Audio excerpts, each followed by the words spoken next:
जय श्री श्याम। आज हम डिस्कस करेंगे बीएससी फाइनल फिजिक्स के टॉपिक क्लासिकल थ्योरी पर डिपेंड रे लीजेंड्स वीकेंड नियम। आज हमारा यूनिट फर्स्ट का लेक्चर 5 रहेगा।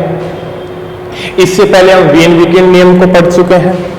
आज पढ़ेंगे हम रे लीजेंड्स के वीकेंड नियम को, और रे लीजेंड्स का जो स्पेक्ट्रम प्राप्त होगा उस स्पेक्ट्रम की तुलना हम कृष्णिका के प्रायोगिक स्पेक्ट्रम से करेंगे, और फिर डिस्कस करेंगे या जो नतीजे निकालेंगे और बताएंगे भी किन कंडीशनों के अंदर रे लीजेंड्स का वीकेंड नियम कृष्णिका के जो प्रायोगिक स्पेक्ट्रम को सेटिस्फाई करता है, और किन कंडीशनों के अंदर रे लीजेंड्स का वीकेंड नियम कृष्णिका के प्रायोगिक स्पेक्ट्रम को सेटिस्फाई नहीं करता है।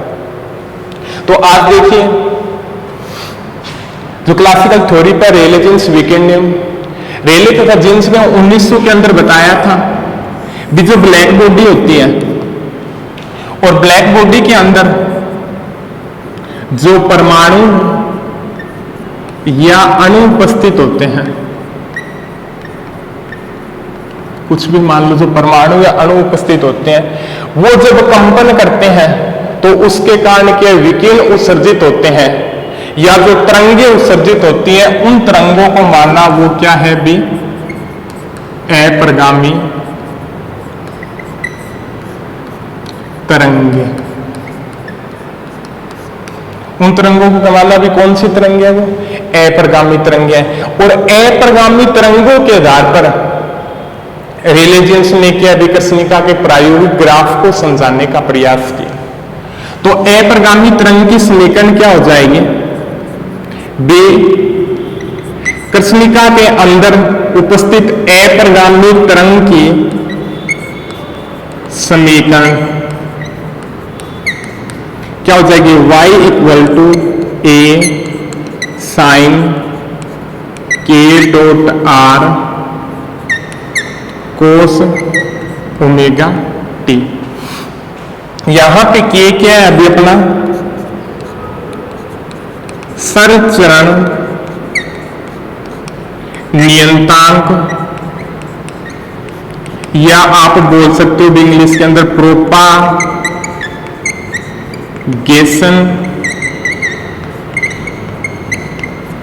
कांस्टेंट। ठीक है,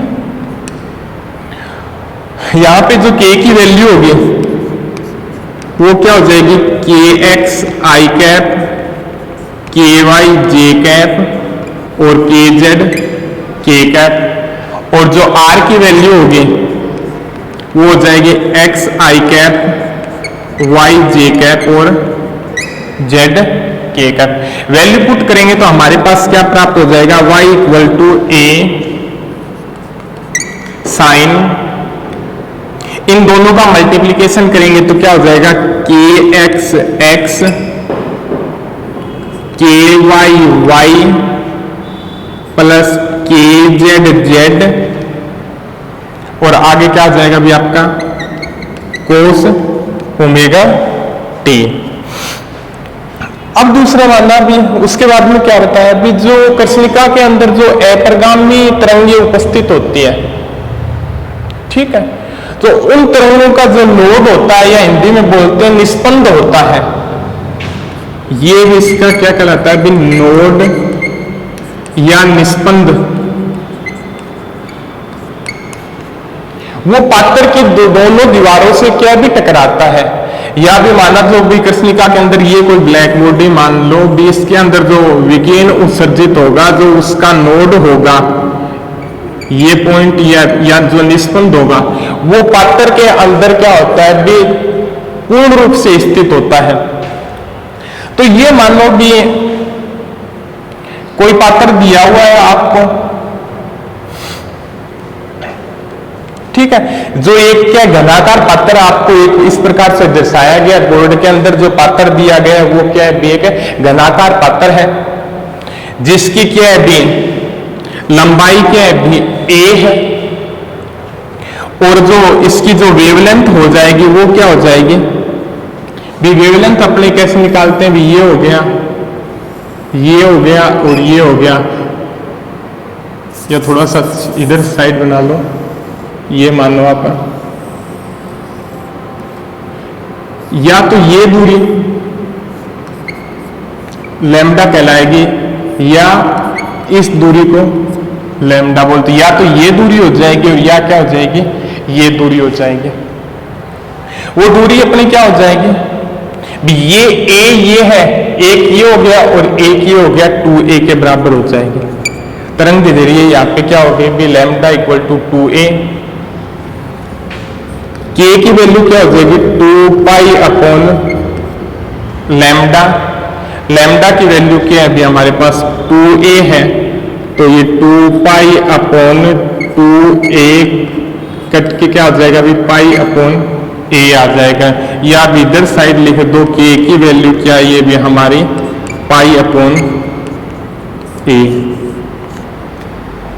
और जो ऊपर वाला दिया हुआ है उसके अंदर क्या हो जाएगा अभी, कंप्लीट तरंग दैर्ध्य के बराबर होगा, लैम्डा इक्वल टू क्या हो जाएगा अभी आपका a हो जाएगा, और यहां पे जो k फैक्टर की वैल्यू होगी 2 पाई अपॉन लैम्डा, वो क्या हो जाएगी आपकी, लैम्डा की वैल्यू a है 2 पाई अपॉन a। जो थर्ड होगा उसके अंदर क्या हो जाएगा भी आपका, ये जो पार्ट होगा भी आपका, ये पार्ट मान लो भी ये a है, ay3 हो जाएगा, इतनी ये होगी तो लैम्डा की वैल्यू कितनी आएगी 2a अपॉन 3। नॉर्मल सी बात आप निकाल सकते हो बे, ये टोटल पार्ट ये हो जाएगा a है, ये मान लो a है तो ये ay3 हो गया, ये ay3 हो गया, ये ay3 हो गया, दो इतनी जो लंबाई होगी वेवलेंथ की ay3 प्लस ay3 क्या हो जाएगा भी 2ay3। और यहां से जो वेव वेक्टर की वैल्यू आएगी k 2 पाई अपॉन लैम्डा, तो 2 पाई 2a इंटू 3, और यहां से जो वैल्यू आएगी k की वो क्या हो जाएगी 2 से 2 कैंसिल 3 पाई अपॉन a आ जाएगी। ये आ जाएगी भी आपके पास कंडीशन के अंदर k की वैल्यू इस तरंग दैर्ध्य की कंडीशन के अंदर। अब इससे आगे डिस्कस करेंगे हम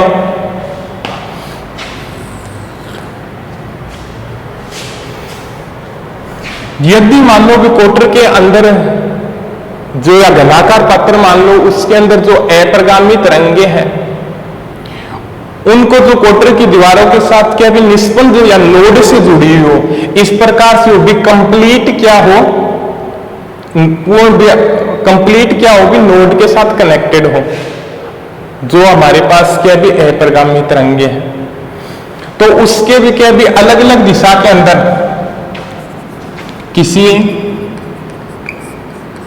एक दिशा के लिए तरंग संचरण नियतांक क्या हो जाएगा भी, x डायरेक्शन के अंदर kx क्या हो जाएगा भी आपका nx pi upon a, ky क्या हो जाएगा भी, ये हो जाएगा भी आपका x दिशा के अंदर ny pi upon a, y दिशा के अंदर, और kz क्या हो जाएगा भी आपका nz pi upon a, z direction के अंदर भी x y z डायरेक्शन के अंदर जो kx ky kz की वैल्यू होगी वो क्या होगी भी ये होगी। अब और यहां पे जहां nx क्या है बी कोटर के अंदर, या भी मान लो भी कोटर के अंदर भी x दिशा में अर्ध तरंग दैर्ध्यों की संख्या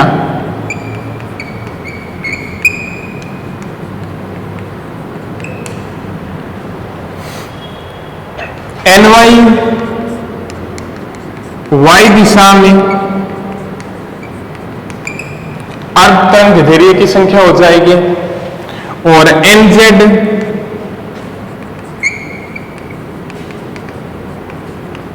जेड दिशा के अंदर अर्ध तरंग दैर्ध्य की संख्या हो जाएगी। भी कहने का मतलब ये हो जाएगा भी आपका जो ये दिया हुआ है भी एक्स दिशा के अंदर भी यहाँ पे 1 बन रहा है अर्ध तरंग दैर्ध्य, तो पाई अपॉन ए हो जाएगा, एन एक्स की वैल्यू 1 हो जाएगी। यदि 2 बन रही है तो 2 पाई अपॉन ए हो जाएगा, और यदि क्या है भी 3 बन रहे हैं तो वो क्या हो जाएगा भी 3 पाई अपॉन ए हो जाएगा। ये हो गई भी आपकी के एक्स, के वाई और के जेड की वैल्यू। अब उससे आगे देखते हैं।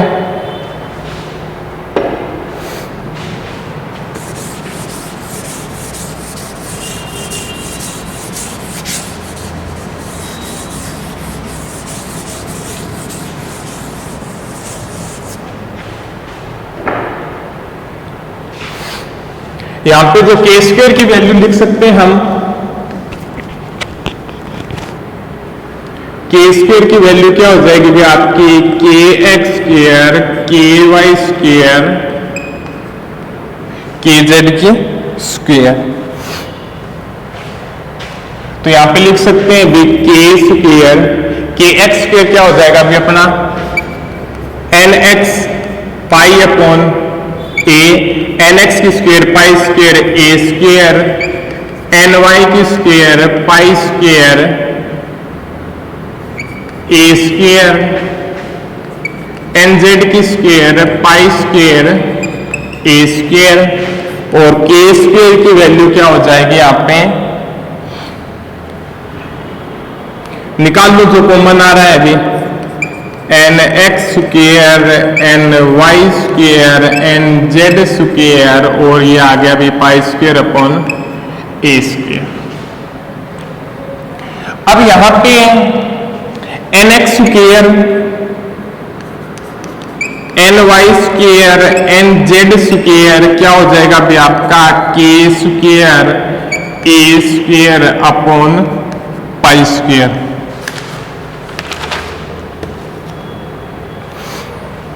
और हम जो पढ़ते हैं अभी के की वैल्यू क्या होती है 2 पाई अपॉन लैम्डा। वेवलेंथ और आवर्ती के मध्य रिलेशन क्या होता है nu equal to c upon lambda, lambda equal to क्या हो जाएगा सी अपॉन न्यू। तो यहां पे क्या हो जाएगा 2 पाई, लैम्डा की वैल्यू क्या आ जाएगी भी लैम्डा निकालेंगे यहां से सी अपॉन न्यू हो जाएगा, तो ये क्या हो जाएगी भी सी अपॉन न्यू। ये हो गई के की वैल्यू। अब क्या है भी के की वैल्यू इस इक्वेशन के अंदर आप पुट कर दो,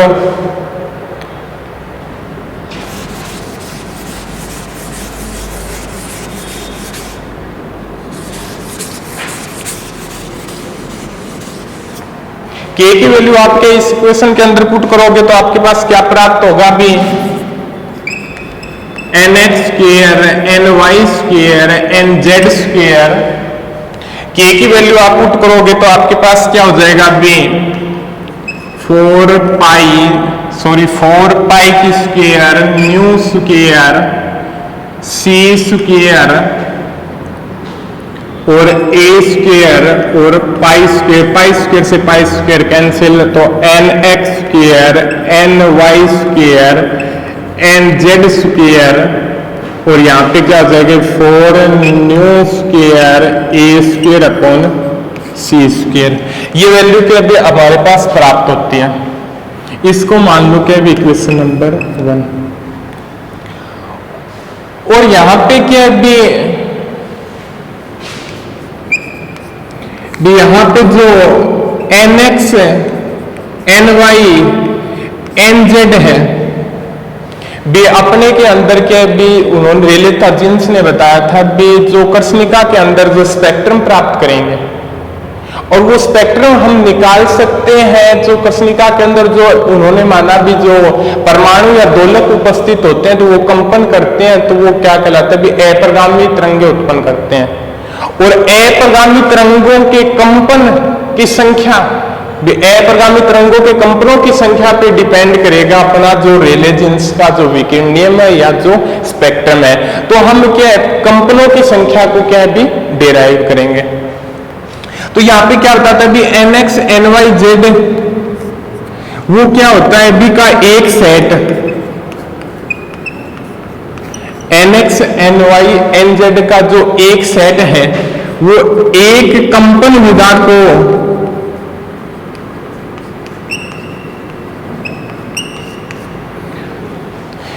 nx ny z का जो एक सेट है वो एक कंपन विधा को क्या है भी डिफाइंड करता है। तो यहां पे जो एक कंपन विधा होगी वो क्या हो जाएगी,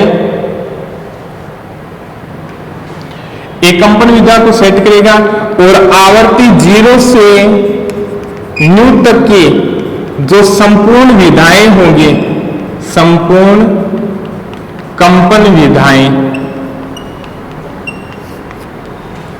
0 से न्यू तक की आवर्ती की जो संपूर्ण कंपन विधाएं होंगी वो विधाएं क्या होगी भी ये बताता है भी n त्रिज्या के गोले के 8वें भाग में निहित बिंदुओं की संख्या के बराबर होती है, बिंदुओं की संख्या के बराबर होती है। कहने का मतलब यह है भी हमारे क्या भी इस इक्वेशन के अंदर k की वैल्यू पुट की हमारे पास ये आ गया। अब ये बताता है भी nx ny nz का एक सेट है भी अप्रगामी तरंगों की एक कंपन विधा को प्रोड्यूस करता है या बताता है, और हमारे पास क्या है 0 से न्यू तक आवर्ती की संपूर्ण कंपन विधाओं की वैल्यू को फाइंड करना है। और वो जो संपूर्ण कंपन विधाओं की संख्या डिपेंड करती है या निकाल सकते हैं संपूर्ण कंपन विधाओं की संख्याओं की जो संख्या की वैल्यू होगी वो n त्रिज्या के गोले के 8वें भाग में निहित बिंदुओं की संख्या के बराबर होती है। कहने का मतलब ये हो जाएगा कि आपका मैं इस डायग्राम को साफ कर देता हूं।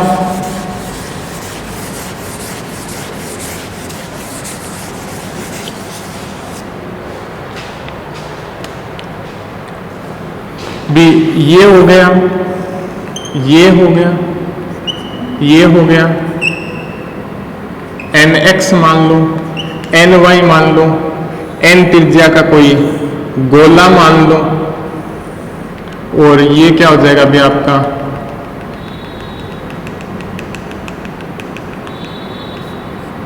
dn हो जाएगा।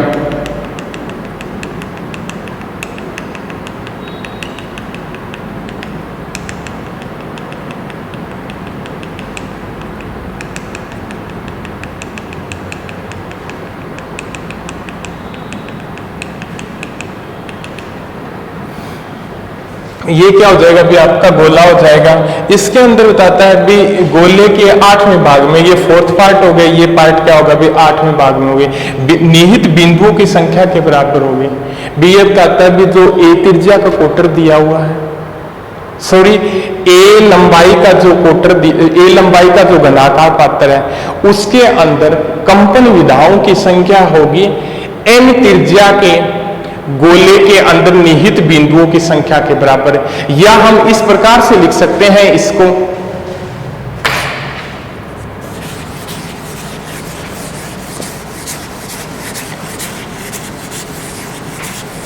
या भी हम इसको इस प्रकार से डिनोट कर सकते हैं, किस प्रकार से, n त्रिज्या के गोले के 8वें भाग का आयतन किसके बराबर होगा, एक लंबाई के घनाकार पात्र में, a लंबाई के घनाकार पात्र में कंपन विधाओं की संख्या के बराबर। a लंबाई के घनाकार पात्र में कंपन विधाओं की संख्या के बराबर होगा। तो n त्रिज्या के गोले के 8वें भाग का आयतन क्या हो जाएगा हमारे पास, 1/8 4/3 पाई आर क्यूब होता है। यहां पे n त्रिज्या है तो n की वैल्यू क्या होगी, यहाँ पे इसको डिनोट करते हैं n स्क्वायर से, और यहां पे जो n की वैल्यू फाइंड करेंगे वो हो जाएगी 2μA/c। 2μA/c यहाँ पे क्या हो जाएगा अभी 2μA/c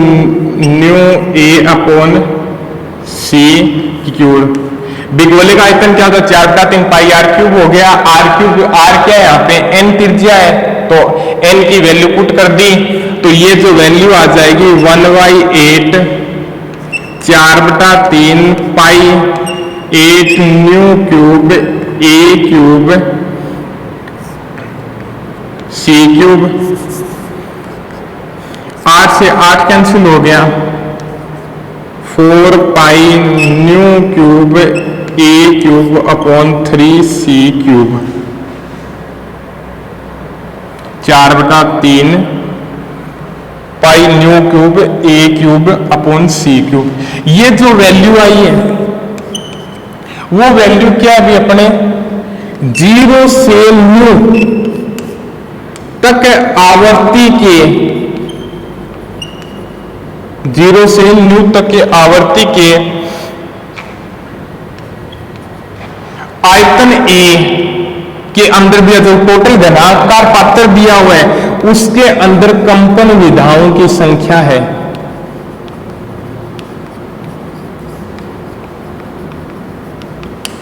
यहां पे जो वैल्यू प्राप्त होगी वो होगी 0 से न्यू तक के आवर्ती प्रास के अंदर, और जो अपना घनाकार कोटर लिया गया है जो a क्यूब आयतन है जिसका उसके अंदर कंपन विधाओं की संख्या। अब निकालेंगे भी एकांक आयतन के अंदर कंपन विधाओं की संख्या।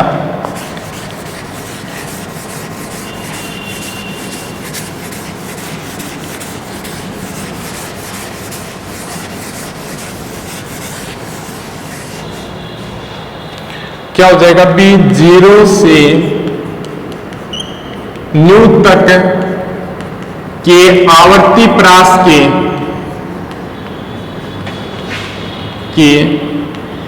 एकांक आयतन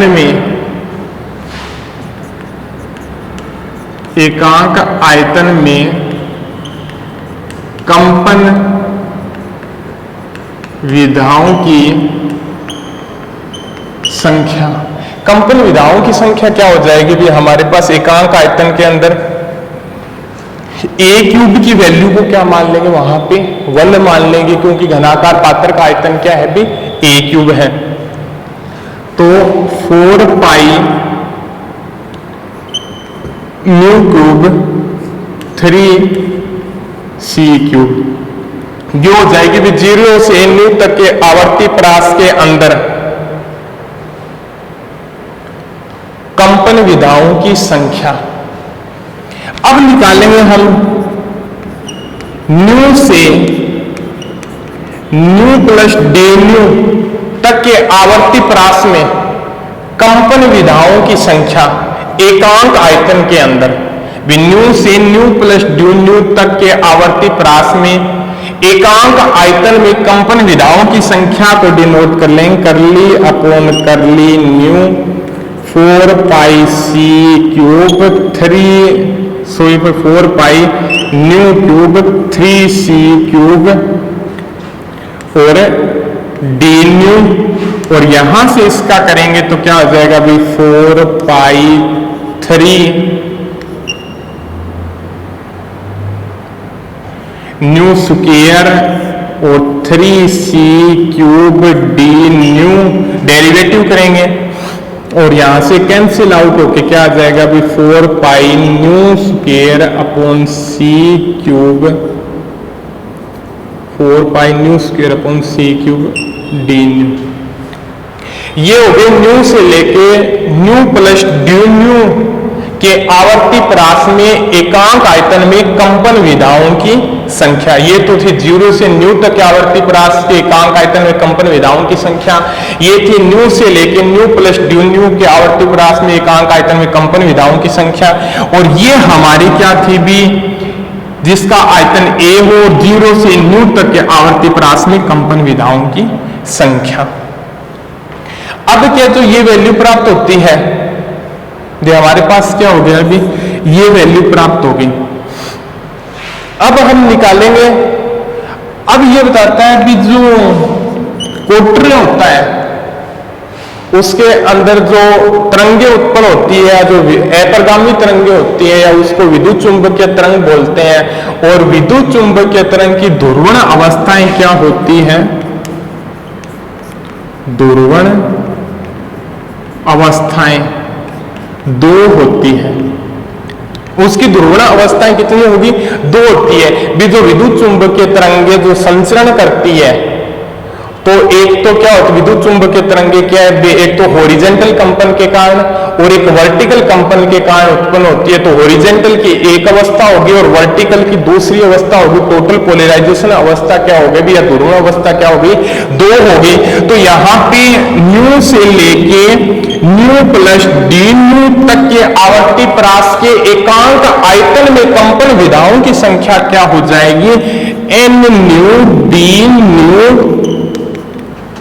और इसको 2 से मल्टीप्लीकेशन कर देंगे, 8 pi nu square C cube और डी न्यू।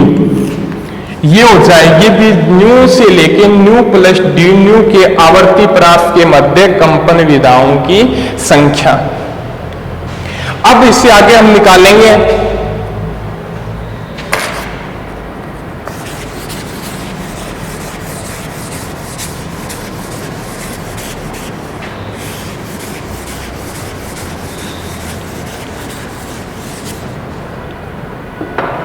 कंपन विधाओं की संख्या। अब इससे आगे हम निकालेंगे भी मैक्सवेल वोल्टेज मान नियम के अनुसार एक कंपन विधा की,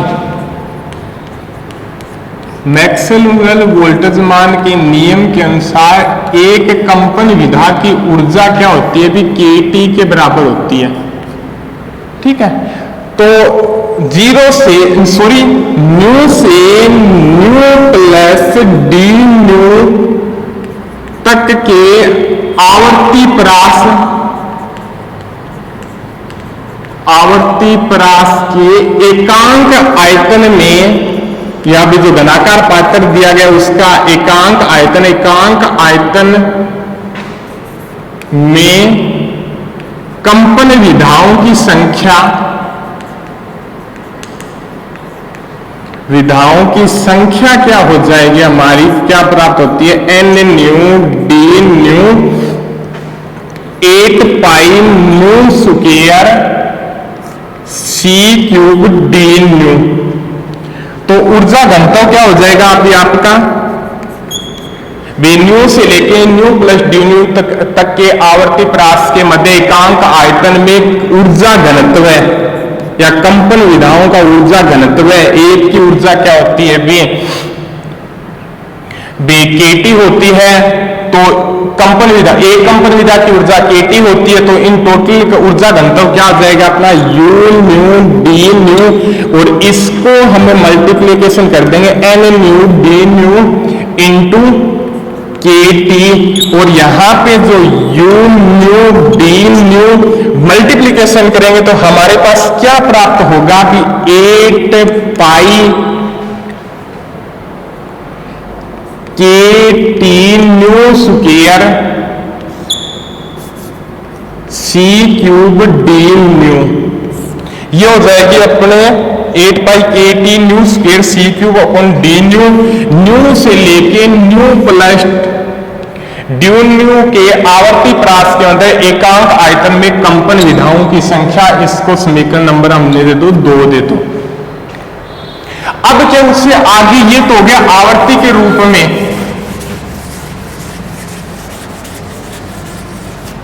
और उससे अगला निकालेंगे तरंग दैर्ध्य के रूप में।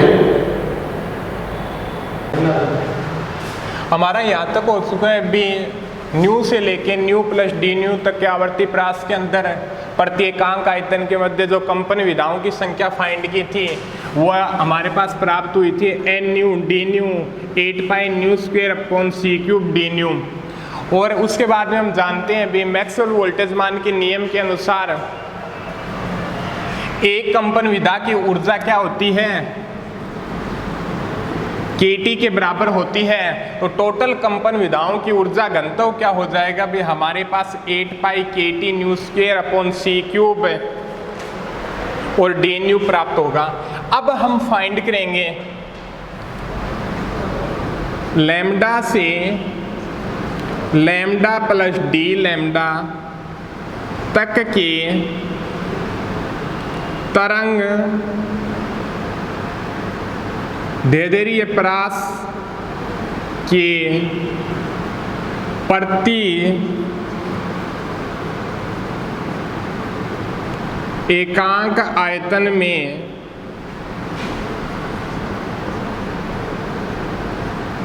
कंपन विधाओं की संख्या वो हमारे पास क्या प्राप्त होगी, लैम्डा से लेके लैम्डा प्लस डी लैम्डा तक के तरंग दैर्ध्य प्रास के प्रत्येकांक आयतन में कंपन विधाओं की संख्या हमारी प्राप्त होगी भी एन लैम्डा डी लैम्डा। हम एक रिलेशन निकालते हैं भी जो आवर्ती और तरंग दैर्ध्य के मध्य का जो रिलेशन होता है वो क्या होता है भी nu equal to c upon lambda. तो लैम्डा इक्वल टू क्या हो जाएगा अपना, sorry nu equal to c upon lambda होता है।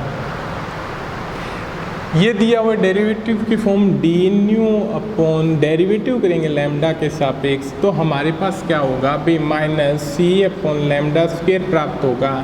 और डी न्यू और डी लैम्डा को जो मैग्नीट्यूड लेंगे तो वो हो जाएगा आपके पास सी स्क्वायर अपॉन लैम्डा की स्क्वायर डी लैम्डा, सॉरी इस प्रकार से डी न्यू आ गए यहाँ पे और इधर डी लैम्डा लेके और मैग्नीट्यूड ले लिया। ये हो गया डेरिवेटिव फॉर्म कर दिया और डेरिवेटिव फॉर्म करने के पश्चात यहाँ पे ले लिया डी लैम्डा को इधर ले गए और मैग्नीट्यूड ले लिया। तो हमारे पास क्या आ जाएगा अभी 8 pi upon C cube new square क्या हो जाएगा सी स्क्वायर लैम्डा की स्क्वायर और सी अपॉन लैम्डा की स्क्वायर डी लैम्डा। तो एन लैम्डा डी लैम्डा की वैल्यू क्या प्राप्त हो जाएगी अपने पास, सी क्यूब से सी स्क्वायर सी कैंसिल आउट 8 पाई लैम्डा की 4 डी लैम्डा। ये वैल्यू हो गई भी कंपन विधाओं की संख्या लैम्डा से लेके लैम्डा प्लस डी लैम्डा तक के तरंग दैर्ध्य प्रास के मध्य। अब हम फाइंड करेंगे ऊर्जा घनत्व भी लैम्डा से लैम्डा प्लस डी लैम्डा तक के तरंग दैर्ध्य प्रास में प्रत्येकांक आयतन में ऊर्जा घनत्व है। ऊर्जा घनत्व वहां पे क्या हो जाएगा भी आपका u lambda d lambda n lambda d lambda into k t, sorry हाँ यही होगा। तो यहाँ पे क्या हो जाएगा अभी आपका 8 पाई के टी लैम्डा की 4 8 पाई के टी लैम्डा की 4 डी लैम्डा और म्यू लैम्डा और डी लैम्डा। ये इक्वेशन प्राप्त मान लो क्या समीकरण 3 प्राप्त हो गई आपकी। और जो समीकरण 2 और समीकरण 3 दोनों कहलाती है हमारी रेले जीन्स विकिरण नियम। और इन दोनों इक्वेशनों की सहायता से हम फाइंड करते हैं कृष्णिका का स्पेक्ट्रम। सूर्य रेडिएशंस के द्वारा जो ऊर्जा वितरण का जो स्पेक्ट्रम प्राप्त होता है उसको फाइंड करेंगे। तो दोनों इक्वेशनों को नोट कर लेते हैं, फिर उसके बाद में स्पेक्ट्रम बनाएंगे हम। तो ये न्यू ऊर्जा घनत्व है आवर्ती परास के मध्य यू न्यू डी न्यू 8 पाई के टी न्यू स्क्वेयर सी क्यूब डी न्यू आवर्ती के कारण, और ये ऊर्जा घनत्व है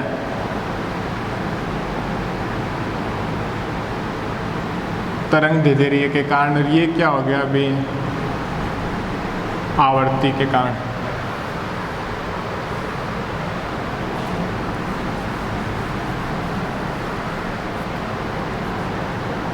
न्यू लैम्डा डी लैम्डा 8 पाई के टी लैम्डा की 4 डी लैम्डा 8 पाई के टी 8 पाई यहाँ पे जो वैल्यू है 8 पाई के T new square upon C cube D nu, और यू लैम्डा की डी लैम्डा की वैल्यू क्या प्राप्त हो जाएगी हमारे पास 8 पाई के टी लैम्डा की 4 डी लैम्डा। और ये जो दोनों इक्वेशन प्राप्त होती है कहलाती है रेले जीन्स विकिरण नियम। इससे हम आगे डिस्कस करेंगे स्पेक्ट्रम के बारे में। तो इसका जो स्पेक्ट्रम प्राप्त होगा वो किस प्रकार से प्राप्त होगा, ये खींच लिया वर्णक्रमी ऊर्जा घनत्व यू लैम्डा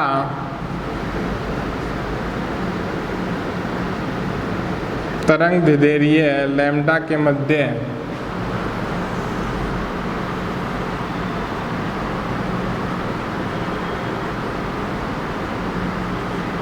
वर्णक्रमी ऊर्जा घनत्व यू न्यू और आवर्ती न्यू के मध्य। इस प्रकार से क्या होगा अभी हमारा दोनों के मध्य वक्र खींचेंगे। जो कृष्णिका का स्पेक्ट्रम होगा ना वो इस प्रकार से प्राप्त होगा, प्रायोगिक वक्र प्राप्त होगा। इसका जो प्राप्त होगा वो दोनों सेम कंडीशनों के अंदर जो कृष्णिका का प्रायोगिक वक्र होगा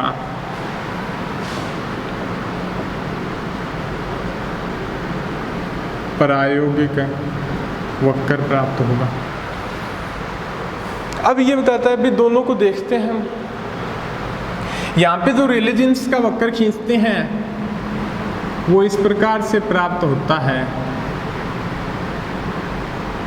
थोड़ा सा इस प्रकार से प्राप्त होगा रेले जीन्स वक्र। और यहाँ का जो ग्राफ प्राप्त होगा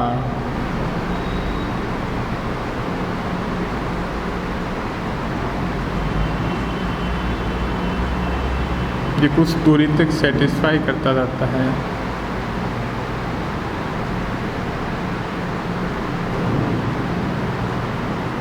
रेले जीन्स वक्र इस प्रकार से क्या होगा भी हमारे पास वक्र प्राप्त हो गए।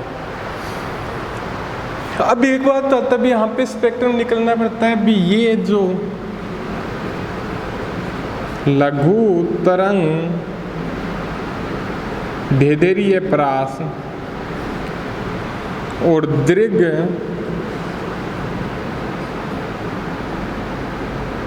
तरंग दैर्ध्य परास, और यहाँ पे देखो आप कौन सा लिख सकते हो भी निम्न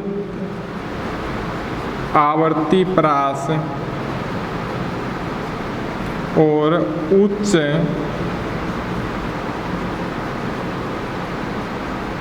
आवर्ती परास।